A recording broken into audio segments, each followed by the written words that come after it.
ఆశ్చర్యకరమైన బైబిల్ పాఠముగా ఎహెచ్కేల్ గ్రంథము 45వ అధ్యాయం చదువుకుందాము. మీరు చీట్లు వేసి దేశమును విభాగించినప్పుడు భూమిలో ఒక భాగమును ప్రతిష్ఠితార్పణముగా యెహోవాకు ప్రతిష్ఠింపవలెను. దానికి 25,000 కులకర్రల నిడివియు 10,000 కులకర్రల వెడల్పును ఉండవలెను. ఈ సరిహద్దులన్నిటిలోగానున్న భూమి ప్రతిష్ఠిత మగును. దానిలో పరిశుద్ధ స్థలమునకు 500 కులకర్రల చచ్చౌకము ఏర్పడవలెను. దానికి నలుదిశల 50 మూరల మైదానముండవలెను. కొలువబడిన ఈ స్థలము నుండి 25,000 కులకర్రల నిడివియు 10,000 కులకర్రల వెడల్పును గల ఒక చోటు కొలిచివేయవలెను.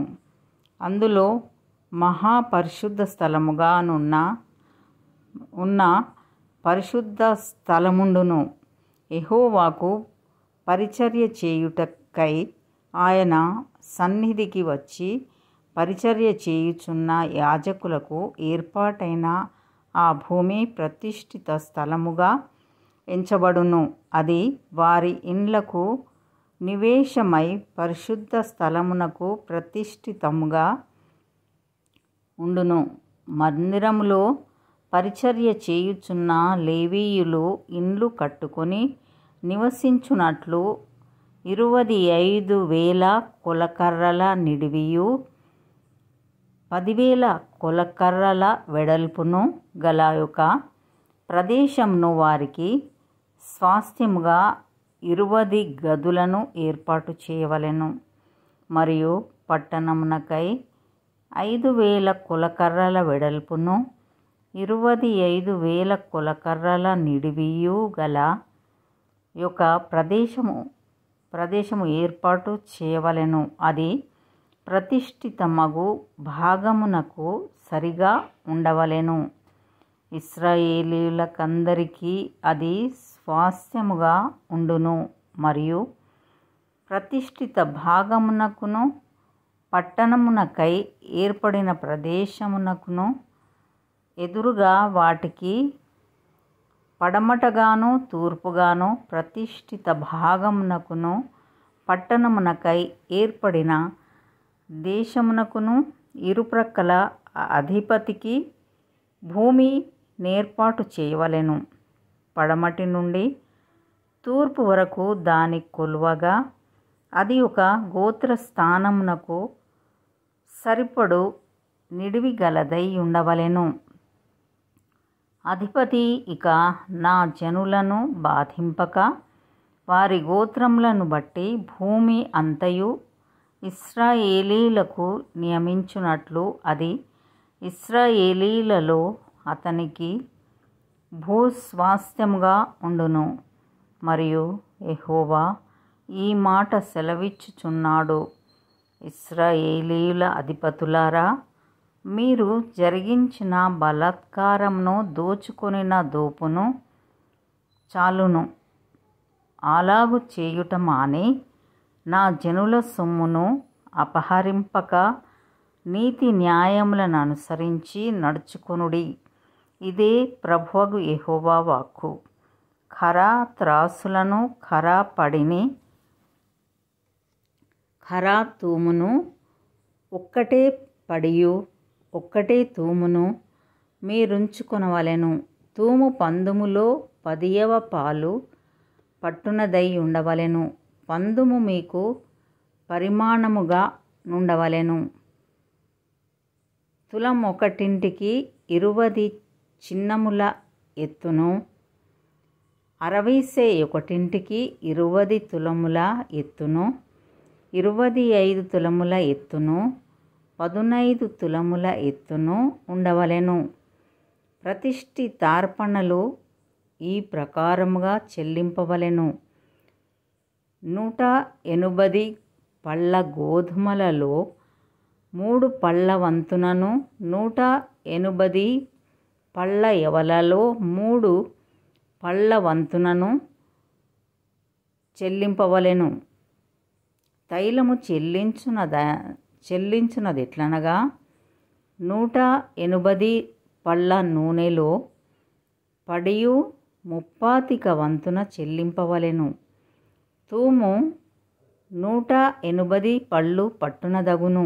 మరియు ఇశ్రాయేలీయుల నిమిత్తము ప్రాయశ్చిత్తము చేయుటకై నైవేద్యమునకును దహన బలికిని సమాధాన బలికిని మంచి మేపు తగిలిన గొర్రెలలో మందకు 200లలో ఒకదానిని తేవలెను. ఇశ్రాయేలీయులలోని అధిపతికి చెల్లింపవలసిన ఈ అర్పణము ఈ ప్రకారంగా తెచ్చుటకు దేశమునకు చేరిన జనులందరూ బద్ధులైయుందురు.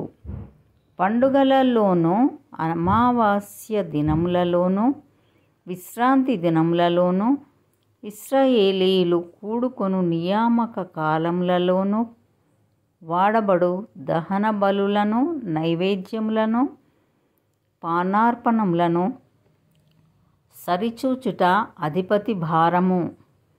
అతడు ఇశ్రాయేలీయుల నిమిత్తము ప్రాయశ్చిత్తం చేయుటకై పాప పరిహారార్థ బలి పశువులను నైవేద్యములను దహన బలులను సమాధాన బలి పశువులను సిద్ధపరచవలెను. ప్రభువు యెహోవా సెలవిచ్చినదేమనగా, మొదటి నెల మొదటి దినమున నిర్దోషమైన కోడెను తీసుకొని పరిశుద్ధ స్థలము నిమిత్తము పాప పరిహారార్థ బలి నర్పింపవలెను. ఎట్లనగా, యాజకుడు పాప పరిహారార్థ బలి పశు రక్తము కొంచెము తీసి మందిరపు ద్వారబంధముల మీదను బలిపీఠపు చూరు 4 మూలల మీదను లోపటి ఆవరణపు వాకిటి ద్వారబంధముల మీదను ప్రోక్షింపవలెను.